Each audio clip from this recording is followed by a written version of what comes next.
नमस्कार किसान साथियों, स्वागत है आपका मेरे YouTube चैनल में। मैं आपका मित्र ओम सिंह राजपूत आज आपके लिए गेहूं की खेती के बारे में कुछ ज़रूरी जानकारियां दे रहा हूं।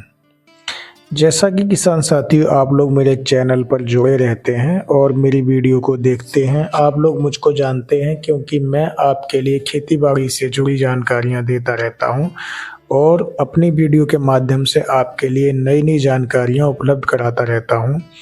आप सभी का मेरे चैनल में स्वागत है और मैं आज आपके लिए गेहूं की खेती के बारे में कुछ जानकारियां देना शुरू कर रहा हूं। तो किसान भाइयों, अभी गेहूं की बुवाई का समय चल रहा है और गेहूं की बुवाई कहीं कहीं हो चुकी है, कहीं हो रही है और कहीं अभी होने वाली है। तो अभी अगर बात करें तो खरीफ की सीज़न हमारी निकल चुकी है और रबी की सीज़न की शुरुआत है।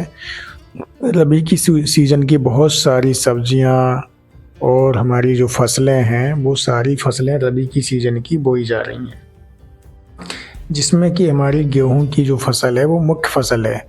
तो गेहूं की फसल की बात करें तो ये आपकी ठंडे मौसम की फसल है और इसके लिए मुख्यतः ज़मीन जो है वो दोमट और चिकनी दोमट मिट्टी बहुत ज़्यादा उपयुक्त रहती है, जिसमें कि अच्छे जल निकास की व्यवस्था हो। सबसे पहली बात करते हैं कि किसान भाइयों, गेहूं की खेती की तैयारी कैसे करनी चाहिए। गेहूं की खेती की तैयारी करने के लिए हमको अच्छे से ज़मीन को तैयार कर लेना चाहिए। प्रॉपर खेत में पलेवा के पश्चात जो ओट आ जाती है, तो ओट आने के पश्चात हमको अपने खेत की अच्छे से जुताई करके और उसमें आवश्यकता अनुसार खाद एवं उर्वरक का इस्तेमाल करके और गेहूं की बुवाई कर देनी चाहिए। खाद की बात करें तो हम अपने खेत में लगभग 40 किलोग्राम DAP प्रति एकड़ के हिसाब से और उसमें 20 किलोग्राम यूरिया मिलाकर और उसमें लगभग हम जो है 20 किलोग्राम पोटास मिलाकर अपने खेत में गेहूं की बुवाई कर देते हैं। ऐसा इसलिए करते हैं क्योंकि जो बेसल डोज में हमारे लिए उर्वरक देने होते हैं उनको अगर बेसल डोज में दे देंगे तो आगे हमारी फसल में समस्या नहीं आने वाली है। कुछ उर्वरक हमारे लिए देसी खादों के माध्यम से कुछ पोषक तत्वों की पूर्ति करनी पड़ती है, वो बहुत ज़रूरी है। देसी खाद हमको ज़रूर लगाना चाहिए जिससे कि हमारी फसल की जो पैदावार है वो अच्छी हो और फसल में गुणवत्ता अच्छी बनी रहे।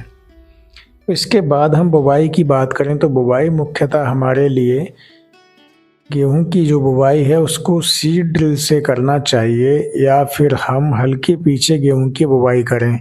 तो आजकल की अगर बात करें तो बैलों से गेहूं की खेती या बैलों से जुताई बहुत कम हो रही है या बैलों वाली मशीन से भी बुवाई की जा सकती है। मुख्यतः गेहूं की जो बुवाई है उसको मशीन से करने के सबसे बड़े जो फायदे हैं वो ये हैं कि जब मशीन से गेहूं की बुवाई की जाती है तो हमारी जो पैदावार है वो कुछ अच्छी होती है। उसके मेन कारण ये है कि जो मशीन का बोया हुआ गेहूं है वो प्रॉपर आपका ज़मीन में नमी के संपर्क में पहुंचता है और मिट्टी में वो लगभग आपका 4 से 5 सेंटीमीटर तक गहराई में आराम से पहुंच जाता है, जिससे कि उसका जमाव अच्छा होता है, कोई भी दाना ऊपर नहीं रहता है। और ऊपर दाना नहीं रहता है तो सारे जो बीज हैं वो अंकुरित होते हैं और अच्छे से उनके कल्ले निकलते हैं, जिससे कि बहुत सारे बीज अगर हम छिटकवा विधि से गेहूँ बोते हैं तो बहुत सारे बीज ऊपर पड़े रहते हैं और ऊपर पड़े रहने से उसका जमाव भी उतना अच्छा नहीं होता है। कुछ चिड़ियाँ हैं वो बीज के लिए खा लेती हैं, जिससे कि गेहूँ के बीज की काफ़ी मात्रा हमारी ख़राब हो जाती है। दूसरी बात यह है कि जब हमारी फसल तैयार हो जाती है उस समय पर आशंका ये रहती है कि उस समय पर शुष्क मौसम होता है और हवाएं तेज चलती हैं, तो ऐसे में उस समय पर फसल गिरने की काफ़ी संभावना बनी रहती है। अगर हम छिटकवा विधि से गेहूं की बुवाई करते हैं तो ऐसे समय पर अधिकतर फसलें गिरने की संभावना रहती है। लेकिन अगर हम सीड ड्रिल से और लाइन से बुवाई करते हैं तो खड़ी फसल गिरने की संभावना बहुत कम रहती है, जिससे कि हमारा जो उत्पादन में होने वाली हानि है वो काफ़ी हद तक कम हो जाती है। तो सबसे अच्छी जो व्यवस्था है वो हमारी गेहूं की बुवाई करने की सीड ड्रिल की व्यवस्था सबसे अच्छी है।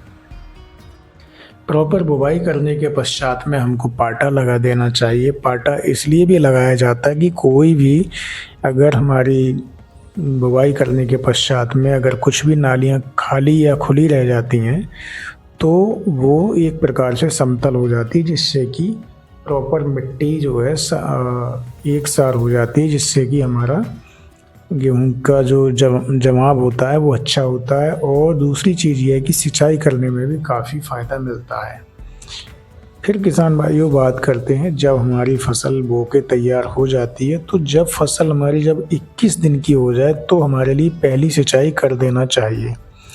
पहली सिंचाई इसलिए करते हैं ताकि पहली सिंचाई को 21 दिन पर इसलिए करते हैं ताकि उस समय पर जो जड़ें होती हैं वो नई नई जड़ें बनती हैं, जिनको हम शिखर जड़ कहते हैं।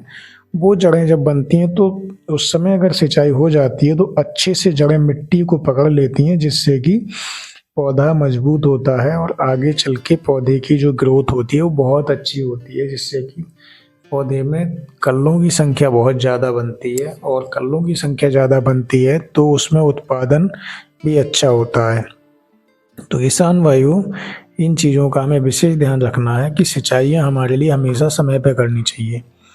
गेहूं की खेती में मुख्यतः 5 से 6 सिंचाइयाँ तक की जाती हैं। कभी कभार अगर बारिश अधिकतर हो जाती है सर्दियों में तो सिंचाइयों के लिए हमारे लिए रोक देना चाहिए, क्योंकि गेहूं की फसल में अगर मौसम ख़राब है और अगर बारिश हो रही है तो उस समय पे फिर हमारे लिए सिंचाई करने की आवश्यकता नहीं रहती है। और अगर मौसम ठीक रहता है तो सिंचाइयाँ मुख्यतः 4 से 5 सिंचाइयाँ तो कंपलसरी करनी ही होती हैं। कभी कभी 6 सिंचाइयाँ भी करनी पड़ जाती हैं। तो पहली सिंचाई जब आप करते हैं तो उस समय पे हमारे लिए कुछ टॉप ड्रेसिंग में यूरिया भी देना पड़ता है। यूरिया देना चाहिए, जिससे कि हमारी जो फसल है उसकी वृद्धि अच्छे से होती रहे। यूरिया के साथ साथ हम कुछ माइक्रो न्यूट्रिएंट में जिंक वगैरह भी दे सकते हैं। जिंक में हम जो है माइक्रो न्यूट्रिएंट और फेरस, अमोनियम फेरस दे सकते हैं। फेरस के साथ में हम कैल्शियम, मैग्नीशियम, इस प्रकार के कुछ माइक्रो न्यूट्रिएंट को दे सकते हैं, जो कि बहुत सारे अच्छे मार्केट में ब्रांड के माइक्रो न्यूट्रिएंट आ रहे हैं, जिसमें एक तो भारत भूमि चमत्कार नाम से आता है और भी बहुत सारे आते हैं। आप किसी भी एक अच्छे माइक्रो न्यूट्रिएंट को लेके और आप उसको फसल में दे सकते हैं।